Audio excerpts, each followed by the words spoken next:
This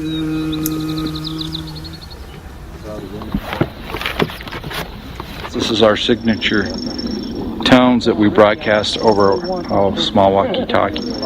They were recorded in the crop circle. What happens is the extraterrestrials, they come into the area where we vector them in with the signature tones that we broadcast. Then it enables them to home in and get a real good fix on where the site is while we're setting up.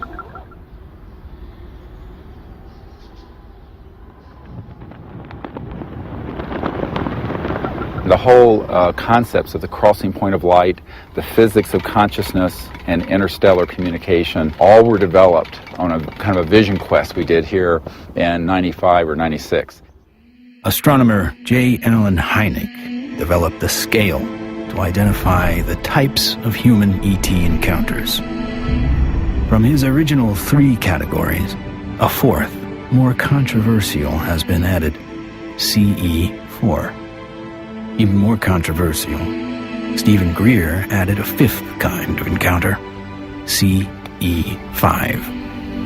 Human-initiated contact. So, how is this done?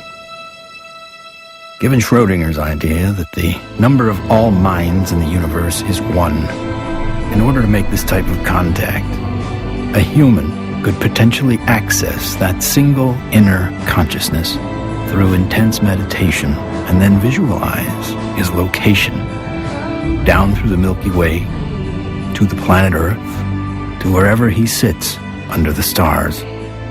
In theory, then, any extraterrestrial passing by would be able to hear the broadcast and know exactly where to go, if they choose to do so.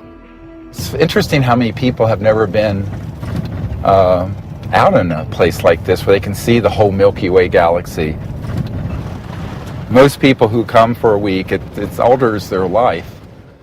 There's meditation techniques, there's remote viewing techniques, and once you start learning these processes and refining them, then you can make contact more quickly, more easily, and be more of an asset to the group. Checking to be sure that there's no source from anyone else, so that when we do start having electromagnetic signals through this, we know that it's a legitimate source. My name's Emery Smith. I've been with CSETI for approximately 3 years. Getting the baseline reading from us. My duties consist of a couple things. I am Dr. Greer's head security detail. I also am their photographer. I operate anywhere from 2 to 6 cameras at one time. Yeah, that's our craft. It goes over the mountains in this direction. Many of the craft that are coming in are transdimensional, and the way I understand it, not visible to the human eye. And that's where this new technology, the night vision, that's where that's coming into play. And with the advent of new technology that's out there, it becomes easier and easier for us to capture these beings and these celestial objects on film. after you do the night vision, it has that green hue, of course. And after a while, when you get back to real life, you're thinking, why isn't everything green? This can't be reality. I want to show an early one from Gulf Breeze from 1992. We went down there, and one of the fun things that happened is that I had about 40, 50 people. Let's go out on the beach. And we didn't have good cameras then, but you'll get the feeling of how exciting it was. Have all these people, and 1, and then 2, and then 3, and then 4 ET craft materialize right in the sky. There it goes, 1, 2, 3. And look, there's 4.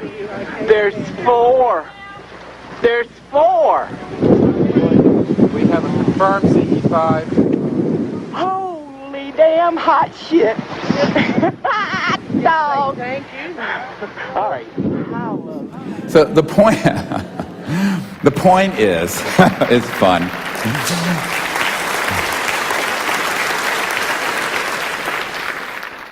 It's your responsibility to go into meditation, find a little bit of time, 10, 15 minutes, and remote view who's up there and how many.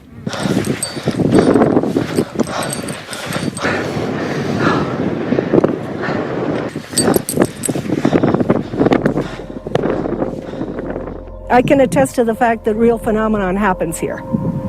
I really feel that his CE-5 protocols are based on a spiritual kind of positive contact, and I think that that is an excellent model for any kind of communication, whether it be on Earth, at the United Nations or wherever, but in this particular field it's with cosmic cultures.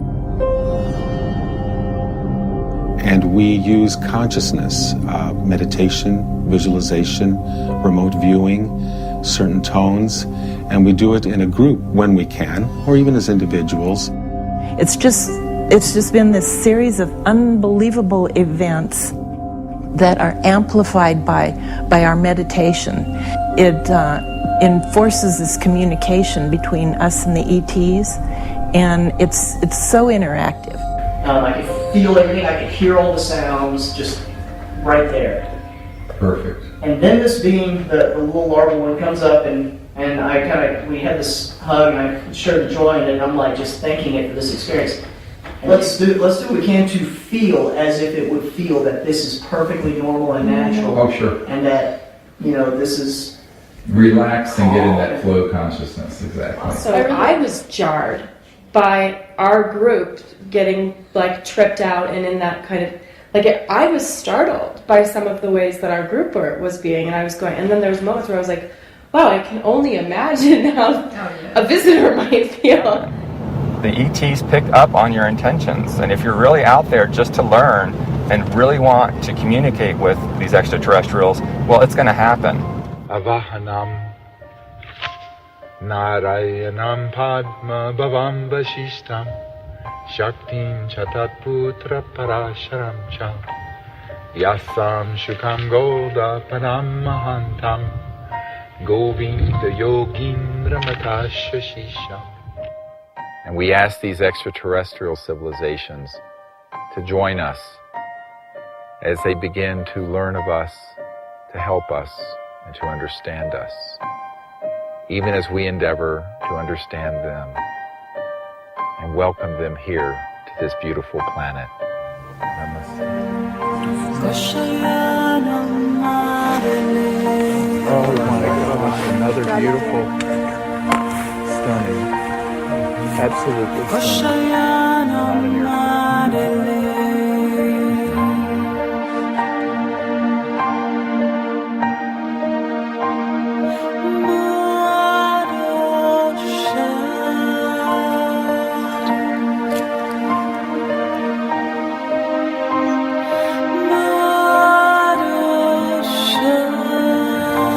Here comes a military plane very quick. Yeah, there's a very fast military. Okay, they're gonna go. Oh. It turned right to it. Yeah. Literally, my heart literally sunk when the jet got to where the craft had to phase out. Yeah. And to feel all that love build, and then to feel that jet coming in, and it was on a heart level, my heart literally sunk when the jet crossed the path where it had to take off.